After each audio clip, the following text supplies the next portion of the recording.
आरक्षण किसके लिए बना था? याद होगा आपको अच्छे से कि आरक्षण बना था बैकवर्ड कम्युनिटी के लिए। अब लोग कहेगा बैकवर्ड के लिए ही क्यों? तो क्योंकि एक समय था जब हमारे समाज में भेदभाव होता था, असमानताएं होती थी, लोग अनटचेबिलिटी को लेकर बहुत सारी चीजें होती थी।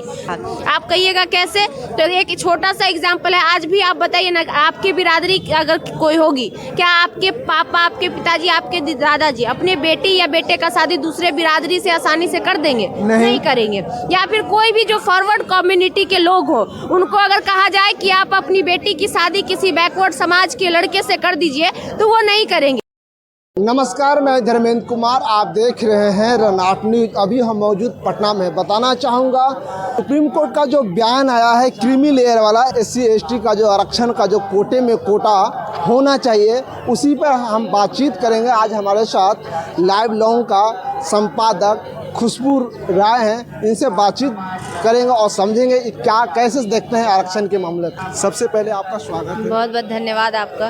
क्या कहिएगा, जो ये आरक्षण का जो मामला है, जो सुप्रीम कोर्ट का जो बयान आया है कि जो क्रीमी लेयर होना चाहिए, कोटे में कोटा होना चाहिए, इसको कैसे आप देखते हैं? देखिए, असल में जितनी भी नियमें आ रही है आरक्षण को लेकर, कहीं ना कहीं वो आरक्षण को नुकसान पहुंचाने वाली आ रही है। आरक्षण किसके लिए बना था? याद होगा आपको अच्छे से कि आरक्षण बना था बैकवर्ड कम्युनिटी के लिए। अब लोग कहेगा बैकवर्ड के लिए ही क्यों? तो क्योंकि एक समय था जब हमारे समाज में भेदभाव होता था, असमानताएं होती थी, लोग अनटचेबिलिटी को लेकर बहुत सारी चीजें होती थी। तो उसको कैसे दूर किया जाए? तो लोगों ने सोचा कि आरक्षण दिया जाएगा तो जो निचले तबके के लोग हैं, जिनको ये लोग फॉरवर्ड लोग नीची जाति का कहते हैं, तो उनको क्या होगा ना कि हर जगह आने का मौका मिलेगा। और जब हर जगह आने का मौका मिलेगा, जब लोग एक साथ बैठेंगे, एक साथ उठेंगे, तो वो उनकी मजबूरी बन जाएगी कि लोग भेदभाव करना बंद कर दे। हालांकि कुछ हद तक भेदभाव कम भी हुआ है, वो आरक्षण का ही देन है जिसकी वजह से आज भेदभाव कम हुआ है, लेकिन अभी भी पूर्णतः भेदभाव समाप्त नहीं हुआ है। आप कहिएगा कैसे? तो एक छोटा सा एग्जाम्पल है। आज भी आप बताइए ना, आपकी बिरादरी अगर कोई होगी, क्या आपके पापा, आपके पिताजी, आपके दादाजी अपने बेटी या बेटे का शादी दूसरे बिरादरी से आसानी से कर देंगे? नहीं करेंगे। या फिर कोई भी जो फॉरवर्ड कम्युनिटी के लोग हो, उनको अगर कहा जाए कि आप अपनी बेटी की शादी किसी बैकवर्ड समाज के लड़के से कर दीजिए, तो वो नहीं करेंगे। मतलब कहीं ना कहीं आज भी भेदभाव है। कास्टिज्म को लेकर भेदभाव सबसे ज्यादा अभी भी हमारे समाज में भरा पड़ा है, जिसका ये सबसे बड़ा उदाहरण हमने आपको दिया। तो जो भी लोग कहते हैं कि हम जातिवाद नहीं करते हैं, हम भेदभाव नहीं करते, उनसे हमारा सिर्फ एक छोटा सा सवाल है कि आपके घर में अगर 2 बेटियां हैं, 3 बेटियां हैं, तो क्या अगर आप फॉरवर्ड कम्युनिटी के हैं, तो क्या आप अपने बेटियों को बैकवर्ड कम्युनिटी के घर में दुल्हन बना के, बहू बनाकर भेजना पसंद करेंगे? और अगर आप बैकवर्ड कम्युनिटी के हैं, तो हम उनसे भी पूछना चाहेंगे कि क्या आप अपने बेटे के या बेटी की शादी किसी अन्य कास्ट में बिना किसी झिझक के करना चाहेंगे? जवाब मिलेगा नहीं। उस समय लोग कहेंगे ये कैसे हो सकता है? तो भैया, जब ये नहीं हो सकता है, मतलब आपके दिमाग से आज भी जातिवाद का कीड़ा नहीं गया है। लेकिन मुश्किल से 5 से 10% ऐसे लोग हैं जो अमीर लोग हैं, बड़े लोग हैं, बिजनेसमैन हैं, उनके लिए ये आम बात है। कोई रहता है हिंदू, वो क्रिश्चियन से भी शादी कर लेता है। कोई रहता है हिंदू, सोनाक्षी सिन्हा का एग्जाम्पल देख लीजिए, आसानी से मुस्लिम से शादी कर लिया, उनके परिवार में कोई आपत्ति नहीं हुई। तेजस्वी यादव का ही देख लीजिए, उनकी पत्नी क्रिश्चियन है, कोई आपत्ति नहीं हुई। तो जो बहुत बड़े लोग हैं आर्थिक मामले में, वहाँ पे ये चीजें नहीं होती। जब दोनों लोग आर्थिक मामले में बड़े हो, एक लोग नहीं, वहाँ पे भी एक लोग नहीं, जो दोनों ही परिवार आर्थिक मामले में जब इक्वल लेवल पे हो, तो वहाँ पे ये चीजें हो जाती है। लेकिन जब आप हमारे गाँव में जाएंगे, जब आप समाज में जाएंगे, तो वहाँ पे ये चीजें आज भी है। आज भी जो जिसको छोटी जाति का कहा जाता है इन बड़े लोगों के द्वारा, वो किसी के घर में जाते हैं तो उन्हें अलग बर्तन में खाना दिया जाता है। जो मजदूरी करते हैं, जो जूता सीते हैं, यहीं पे बैठ के 10 लोग जूता सीते रहते हैं, वो अगर किसी बड़े कम्युनिटी, जिसको फॉरवर्ड कम्युनिटी कहा जाता है, उसके घर में जब वो जाएंगे, तो उनको उस थाली में खाना नहीं दिया जाएगा जिस थाली में वो खाते हैं। मतलब आज भी भेदभाव हमारे समाज में है, और इसका खत्म करने का एक ही मात्र तरीका है, वो आरक्षण है। तो ये जितने भी अभी सत्ता में जो बैठे हुए हमारे सरकार है, वो चाहती है कि आरक्षण ही खत्म कर दे। जीवन में ये चीज हमेशा के लिए ही बना रह जाएगा। तो अब बात कर रहे थे SC ST के आरक्षण की। एक तो SC ST में मुश्किल से 2-4-5% ऐसे लोग हैं जो आर्थिक स्थिति मजबूत है। बाकी 80% लगभग 90% लोग आज भी आर्थिक स्थिति से भी शोषित हैं, और आर्थिक के साथ साथ भेदभाव से भी शोषित हैं।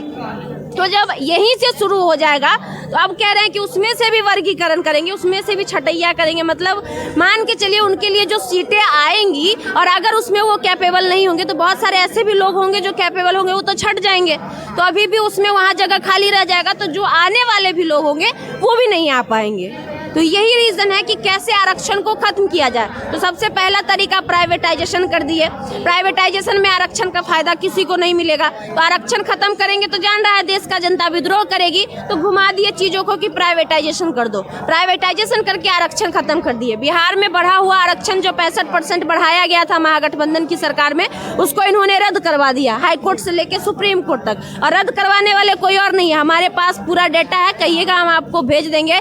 जितना भी नाम के आगे टाइटल देखिएगा, ये वही लोग हैं जो नहीं चाहते हैं कि बिहार में आरक्षण है। और मैक्सिमम जो वकील हैं, मैक्सिमम जो जज है जिन्होंने रद्द किया है, उनके टाइटल में फॉरवर्ड कम्युनिटी का टाइटल लगा हुआ है। अगर आप कहिएगा तो हमारे पास प्रमाण है जो हम आपको दिखा सकते हैं। ये ऐसी कोई बात नहीं है कि सिर्फ हम आपको कहने के लिए कह रहे हैं। तो मतलब जो भी फॉरवर्ड कम्युनिटी के लोग हैं, ऐसा हम नहीं कहेंगे कि सारे लोग, लेकिन उनमें से भी कुछ ऐसे लोग हैं जो नहीं चाहते हैं कि हमारे समाज में समानता आए, जो नहीं चाहते हैं कि जो गरीब वर्ग के लोग हैं वो ऊंचे वर्ग के लोगों के साथ बैठ के खाए, जो नहीं चाहते हैं कि हम अगर 5 स्टार कम में घूम रहे हैं तो हमारे साथ एक रिक्शा चलाने वाला, एक ठेला चलाने वाला भी 5 स्टार में घूमे, जो नहीं चाहते हैं कि हम एरोप्लेन में चढ़ रहे हैं तो एक गरीब का, एक मजदूर का, किसी का बच्चा भी हमारे साथ एरोप्लेन में चढ़े। वो चाहते हैं कि आरक्षण खत्म हो जाए देश में। और ये जो अंतर बना हुआ है जाति के नाम पे, अमीरी गरीबी के नाम पे, वो बना रहे। ये आप देख लीजिए, उसमें जो लिस्ट है वो मैक्सिमम लिस्ट में अगर कोई है वो जजमेंट देने वाले और वो वकील जो फाइल करने वाले, वो वही लोग हैं जिनकी हम बात कर रहे हैं। ये लिस्ट देख लीजिए पहले, आप ये चला लीजिएगा, ये लिस्ट है जज का। यहाँ देखिए संतोष सिंह, ठीक है, और देखिए देवेंद्र शर्मा, और देखिए प्रमोद कुमार, हालांकि इनका कुमार लिखा हुआ नहीं पता चल रहा है, नावेदेश्वर तिवारी, ऐसे करके एग्जाम्पल है। ये हम आपको फॉरवर्ड कर देंगे। ये जो हाई कोर्ट में जो रद्द किया गया था, सुप्रीम कोर्ट तक भी मामला गया। हम सुप्रीम कोर्ट का नहीं, अभी हाई कोर्ट की बात कर रहे हैं। ये हाई कोर्ट वाला ये जो लिस्ट है, ये हाई कोर्ट वाला लिस्ट हम आपको दिखा रहे हैं। वो भी लिस्ट कहिएगा तो हम आपको अवेलेबल करवा के प्रोवाइड कर देंगे।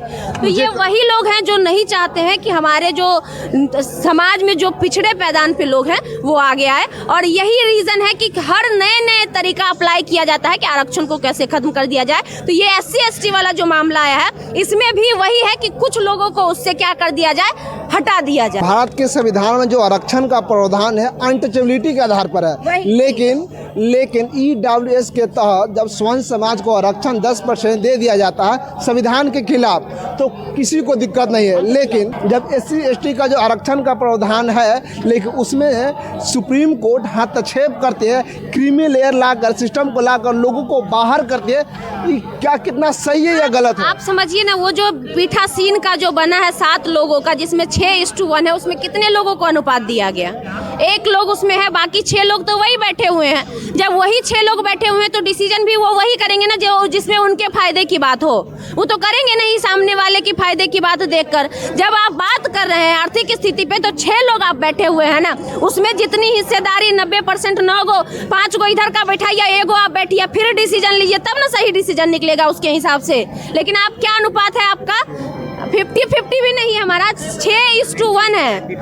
90-10% है। जो 90% है वहाँ 1 गो है, और जो 10% है वहाँ 6 गो बैठा हुआ। तो सीधी सी बात है, ये लोग जो भी चीजें पारित करते हैं ये अपने ही लोग करते हैं, वो लोग को आने ही नहीं देते हैं। और असल में इनका मकसद भी वही होता है कि वो लोग नहीं आ पाए यहाँ तक जहाँ हम पहुँचे हुए हैं, जिस जगह पे हम पहुँचे हुए हैं, चाहे हाई कोर्ट हो चाहे सुप्रीम कोर्ट हो। जितने भी जजेज हैं, ये हाई कोर्ट का बात बता रहे हैं, 52-53 को जज है, इसमें से 47 फॉरवर्ड कम्युनिटी के जज है, मात्र 4 से 5 जज है जो बैकवर्ड कम्युनिटी के।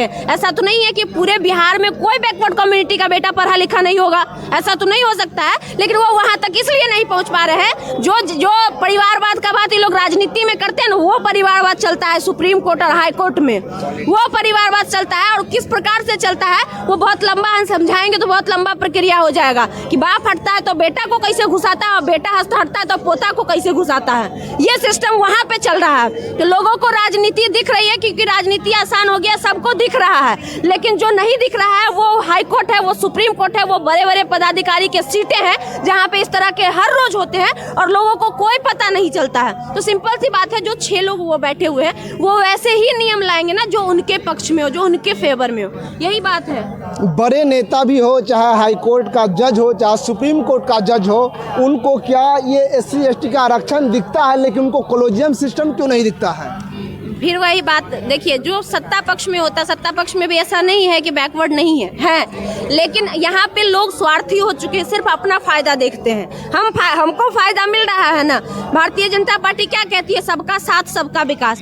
मतलब जो भारतीय जनता पार्टी का साथ देगा उसका अच्छे से विकास होगा, बाकी लोग भार में जाए। तो जो उनसे सटे हुए हैं उनका तो वाकई विकास हो रहा है। अब चिराग पासवान को क्या चीज का कमी है जो वो मांग करेंगे? जीतन राम मांझी जी को किस चीज का कमी है जो वो मांग करेंगे? चाहे उसमें जितने भी सहनी हो, जो भी हो, जितने भी बैकवर्ड कम्युनिटी के लोग हैं जो उनके साथ हैं, उनको किस चीज की कमी है? उनका अपना कमी तो हो नहीं रहा है जो उनको तकलीफ होगा। तकलीफ तो आम जनता को हो रही। तो आम जनता के बारे में जो सोचेंगे वही ना सवाल करेंगे। जो सोचते ही नहीं है आम जनता के बारे में, वो क्या सवाल करेंगे? आप खुद सोचिए ना। सिंपल सी बात है, वो लोग स्वार्थी है, वो सिर्फ अपना स्वार्थ देख रहे हैं। आप कह रहे हैं चिराग पासवान जी पासवानों के वोट से 5 सीट लाए, बहुत अच्छी बात है, हमें भी खुशी हुई, चलो बहुत अच्छी बात है, हमें आपत्ति नहीं है। लेकिन आप जाइए पासवान समाज के बस्ती में, आज एक चौकीदारी के लिए लाठी खाया था 3-4 दिन पहले यही पटना के अति पे, और उसके बाद भी एक ट्वीट नहीं आया। लास्ट में जाके बोले कि काहे नहीं रोक लियो, तो सत्ता में है। चौकीदारी कम से कम बचा देते। जो पासवान भाई जो गरीब समाज से आता है, जिसको एक नौकरी, जिसको एक जड़िया घर चलाने का मिल रहा था, वो खत्म कर दिया गया और इन लोग के मुंह से चू नहीं निकला। तो आप क्या एक्सपेक्टेशन करते हैं ऐसे लोगों से?